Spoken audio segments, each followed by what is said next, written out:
አሉባልታና ሐሜት እየመጡ የሚነግሩህን ሰዎች አትመናቸው። አሁኑኑ ራቃቸው። ታላቁ ንጉሥ አሌክሳንደር ዘግሬት በጣም የሚመካበት ፊላቶስ የተባለ የጦር ጀነራል ነበረው። ሌሎች የቤተ መንግሥት ሰዎች ንጉሡ ለፊላቶስ ባለው ፍቅር ይቀናሉ። ነገር ግን ምንም ማድረግ አልቻሉ። በመጨረሻም ተስፋ ቆርጠው ከፊላቶስ ጋር ወዳጅ ይሆናሉ። ሁልጊዜ ሕዝቡ ስለ ንጉሡ የሚያወራውን ሐሜት እየመጡ ይነግሩታል። አንድ ቀን በድንገት ፊላቶስ ስሜታዊ ሆኖ ስለ ንጉሡ መጥፎ ነገር ይናገራል። ይህ መረጃ ወዲያውኑ የንጉሡ ጆሮ ጋር ይደርሳል። ንጉሡም በንዴት ፊላቶስ እንዲገደል ይወስናል። አየህ፣ ሐሜተኛ ሰዎች እንዲህ ናቸው። ዛሬ ለአንተ ሲያሙልህ ከሰማሃቸው ነገ ደግሞ ያንተን ሚስጥር ለሌላ ሰው እንደሚያወሩ አትጠራጠር። ስለሚወዱህ አይደለም የቀረቡ፣ የወሬ ጥማታቸውን ለማርካትና ያንተን ሚስጥር ለማወቅ ነው። ስለዚህ ለእሳቱ ማገዶ አትሁን። ለሐሜተኛ ሰው ጆሮህን አትስጥ።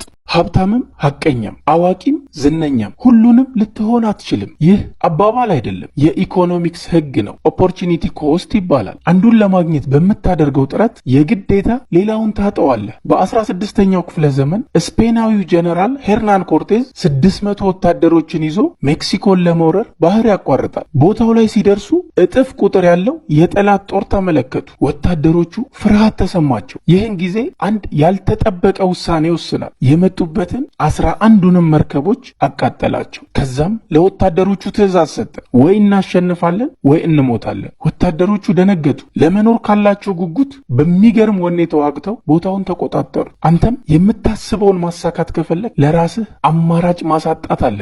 ሁሉንም መሆን አትችልም። ስለዚህ አሁኑኑ አንዱን ምረጥ። ከዛም ሙሉ አቅምህን ለመረጥከው ነገር ብቻ አውል። የጊዜ ጉዳይ ነው እንጂ ታሳካዋለህ። ከጠላትህ በላይ መፍራት ያለብህ ክፉ ጓደኛህን ነው ይላሉ ግሪኮች። ፊት ለፊት ሲያገኝህ የሚያቆላመጥህ፣ አንተ በሌለህበት የሚያማህ፣ ድክመትህን ለብቻ የማይነግርህ፣ በሰዎች ፊት በቀልድ እያስመሰለ የሚተርብህ፣ ስትቸገር የሚያጽናናህ፣ ስትደሰት ሲሳካልህ ግን አይኑ የሚቀላ ከሆነ ይህን ጓደኛህን ተጠንቀቀው። አይሆንህም። ከቻልክ አሁኑኑ ራቀው። ትጎዳለህ፣ በኋላ ትጸጸታለህ። ከድሃ ቤተሰብ መወለድህ እኮ ያንተ ጥፋት አይደለም። አንተ የምትወቀሰው በድህነት ከሞትክ ብቻ ነው ይላል ቢልጌት። የቱርክ አባቶች ለልጆቻቸው የሚነግሩት ታሪክ ነው። ሰውየው በጣም አሞት የባህል ሐኪም ጋር ይሄዳል። ሐኪሙም ምንህን ያመመ ብሎ ይጠይቀዋል። ሰውየውም ሲመልስ ሁሉም ቦታ ያመኛል፣ እጄም፣ እግሬንም፣ ሆዴንም አንገቴንም ስነካው ያመኛል። ሐኪሙ በደንብ አገላብጦ ከመረመረው በኋላ እንዲህ አለው፣ ሙሉ ሰውነት ጤነኛ ነው፣ የታመመው እጅህ ብቻ ነው። ለዛ ነው በእጅ የነካኸው ቦታ ሁሉ የሚያምህ ብሎ ለእጁ የሚሆን መድኃኒት ሰጠው። ያንተም ችግር ተመሳሳይ ነው። ህመም ሌላ ነው፣ የምትወስደው መድኃኒት ደግሞ የሌላ ሰው ነው። እስቲ መጀመሪያ ዋናው የችግርህን ምንጭ ወቀው። የሁላችንም ችግር እኮ ይለያያል። ለሌላው የሰራ መፍትሄ ለአንተ ይሰራል ማለት አይደለም። ስለዚህ የራስህን መድኃኒት መቀመም እንድትችል መጀመሪያ የራስህን ዋነኛ ችግር ወቀው። ራስህን ቻል። በፍጹም ከሰው ጠባቂ አትሁን። በህይወትህ ብዙ ፈተና ሊገጥምህ ይችላል። ከሁሉም አስከፊው ፈተና ምን እንደሆነ ታውቃለህ? የሰው እጅ ማየት ነው። ምንም ውለታ ብትውልለት በሰው ልጅ እርግጠኛ መሆን አትችልም። በህይወትህ ከባዱን ቁስል የሚያደርሱብህ ብዙ ውለታ የዋልክላቸው ሰዎች ናቸው። ስለዚህ ይህን የስቶይክ ፕሪንሲፕል ተጠቀም። ዌን ዩ ፎል ዶንት ዌት ፎር ሃንድ ለርን ቱ ጌት አፕ። ስትወድቅ የሚያነሳህን እጅ አትጠብቅ፣ ይልቅ ወድቆ መነሳትን ለራስህ አስተምር። እንደዚህ አይነት ሴት ሚስትም ጓደኛም እንዳታደርጋት። ሰላምህን ትነጥቀሃለች፣ ኑሮህን መከራ ነው የምታደርግብህ። ተጠንቀቅ። መጀመሪያ ስታገኛት አሳዛኝ ታሪኳን ትነግርሃለች፣ አንጀትህን ትበለዋለች። አለሁልሽ ብለህ ቃል ትገባለህ። እሷን ለማስደሰት ትለፋለህ፣ ትደክማለህ፣ ግን ለውጥ የለውም። አሁንም ብሶት ነው፣ አሁንም ለቅሶ ነው፣ ምስጋና የለም። ግራ ይገባሃል፣ ራስህን ትወቅሳለህ። ችግሩ እዚህ ጋር ነው፣ ያንተ ጥፋት አይደለም። ይህች ሴት ድራማ ኩዊን ናት። ከህመሟ መዳን አትፈልግም። ሁልጊዜ እንደ ተበዳይ በመሆን ነው ትኩረት የምታገኘው። ሜን ካራክተር ሴንተር ኦፍ አቴንሽን መሆን ነው የምትፈልገው። ኃላፊነት አትወስድም።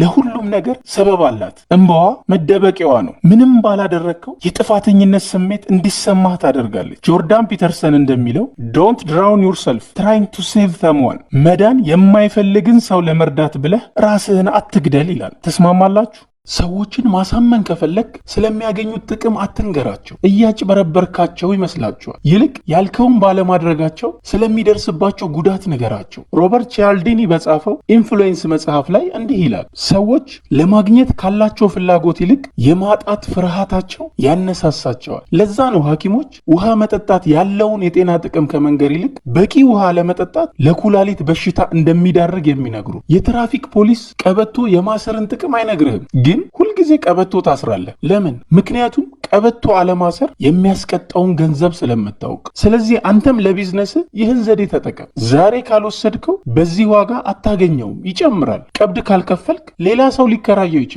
እያሉ ደላሎች የሚያዋክቡን ለምን ይመስላል? ይህም ፕሪንሲፕል ስለተረዱ ነው። የራስህን ዋጋ የምትወስነው አንተ ራስህ ነህ። እንደ ንጉስ መከበር ከፈለክ እንደ ንጉስ ተንቀሳቀስ። ሮበርት ግሪን እንዲህ ይላል፣ አክት ላይክ ኤ ኪንግ ቱ ቢ ትሪትድ ላይክ ዋን። ትሁት ነው ይሉኛል ብለህ የምትቅለሰለስ ከሆነ ይንቁሃል። ሲበድሉህ ዝም የምትል ከሆነ ይቀጥሉበታል። ለአንተ መቼም ክብር አይኖራቸው። ሁልጊዜ ሲጠሩህ የምትመጣ ከሆነ መሄጃ የሌለ ከንቱ ርካሽ አድርገው ያስቡሃል። ወደድክም ጠላህም እውነታው ይህ ነው። ሰዎች የሚያዩህ አንተ ለራስህ በሰጠኸው ክብር ልክ ነው። አትቅለስለስ፣ ቆጥቆጥ ደፈር በል። ራስህ ስትንከባከብ ይንከባከቡሃል። ለራስህ የምትሰጠውን ዋጋ አይተው የሚገባህን ክብር ይሰጡሃል።